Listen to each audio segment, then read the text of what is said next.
கால பைரவர் தொடர்கிறது.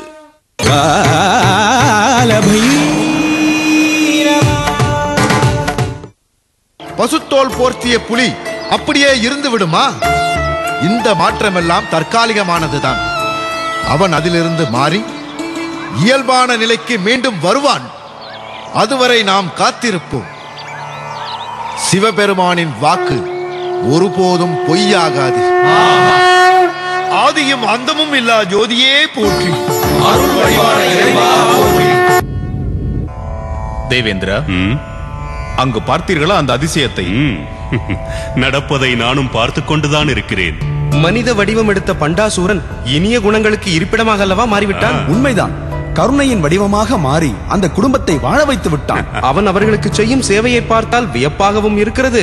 அடிபட்டவர்களுக்கு வேண்டிய மருந்துகளை அவனே சென்று வாங்கி வருவதும் ஆச்சரியமாகத்தான் இருக்கிறது. இது உண்மையிலேயே மிகவும் ஆச்சரியமான விஷயம்தான். அவனை பாவம் செய்ய தூண்ட வேண்டும் என்று மனித வடிவில் பூமிக்கு சென்று ஏதேதோ முயற்சித்து பார்த்தேன். ஆனால் முடியாமல் போய்விட்டது. திரும்பி வந்து விட்டேன். இப்போது நாரதர் சொன்னது போல் அவன் நல்லவனாக மாறியதைக் கண்டு மிகவும் மகிழ்ச்சியாக இருக்கிறது. தேவர் தலைவா, எம்பெருமான் ஈசன் அன்றே கூறினாரே, பண்டாசூரன் திருந்தி வாழ ஒரு வாய்ப்பளித்திருக்கிறேன் என்று. எது எப்படியோ இனி அவனால் நமக்கு தொல்லை இருக்காது. நாமும் நிம்மதியாக இருக்கலாம்.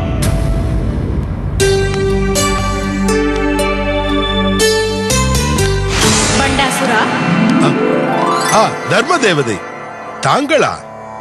என்னை காண இங்கேயே வந்து விட்டீர்களா?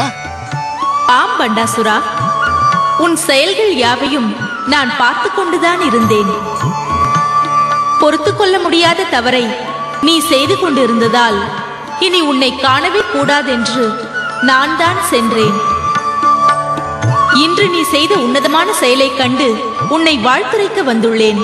உண்மையாகவா? இன்று நீ அந்த மனிதரின் உயிரை காப்பாற்றியதன் மூலம் அவரது மனைவி, பிள்ளை என 3 உயிரை காப்பாற்றி விட்டாய். உண்மையான புண்ணிய செயல் என்பதை இன்றுதான் செய்திருக்கிறாய். அதனால் இதுவரை நீ செய்த தவறுகள் அனைத்தையும் நான் மன்னித்து விட்டேன். என் மனமும் குளிர்ந்தது. நன்றி தாயே, நன்றி தாயே. இனி எப்போது வேண்டுமானாலும் என் வாயிலை கடந்து நீ செல்லலாம். நான் தடையாக ஒருபோதும் நிற்க மாட்டேன். தாயே, தங்கள் சித்தம் தாயே, தங்கள் சித்தம்.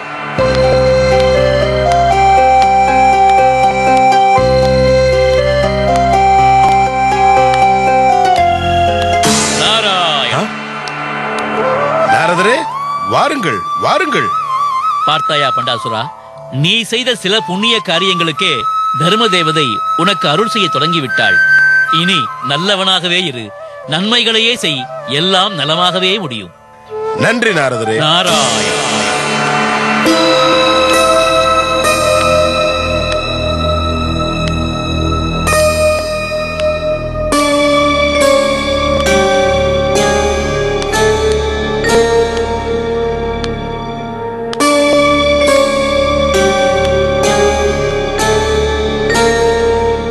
பிரபு, அசுரவேந்தே, மனித வடிவம் எடுக்காதீர்கள், அதன் மூலம் அந்த தேவர்கள் உங்கள் மனதை மாற்றி விடுவார்கள் என்றுதான் அன்றே தங்களை மனித வடிவம் எடுக்காதீர்கள் என்று கூறினேன். இப்போது பார்த்தீர்களா, தாங்களே மனிதனாக மாறி அவற்றுக்குரிய பந்தபாசத்திற்கு ஆட்பட்டு இப்படி ஆகிவிட்டீர்கள். அந்த தேவர்கள் சதி செய்து தங்களை ஏமாற்றி விட்டார்களே பிரபு. என்ன சொல்கிறாய் சண்டாசுரா? பிரபு, என்ன என்ன? அசுரகுல வேந்தே, தங்கள் குறிக்கோளில் இருந்து மாறிவிட்டீர்களே. அசுரகுலமே ஆட்டம் கண்டு விட்டது. இனி அசுரகுலம் தலையெடுக்காது.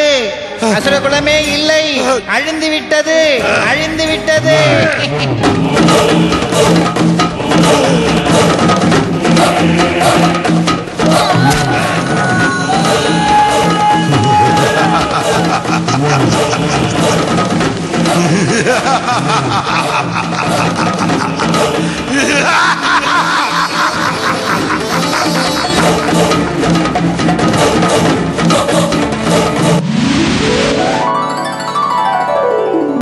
ரூரு பைரவர்.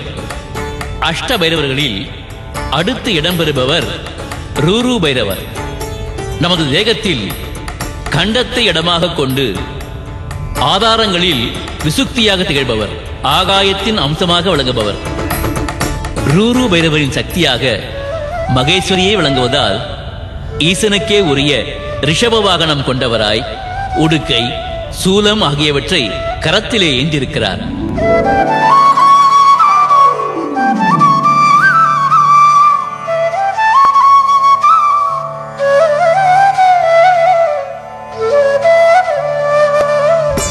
எட்டு பைரவ மூர்த்திகளும் எழுந்தருளிருக்கும் திருத்தலங்களில் காட்சி தரும் ரூரு பைரவர் மங்கள சுரூபமாக விளங்குவதால் ஆனந்த ரூபி என்றே அழைக்கப்படுபவர்.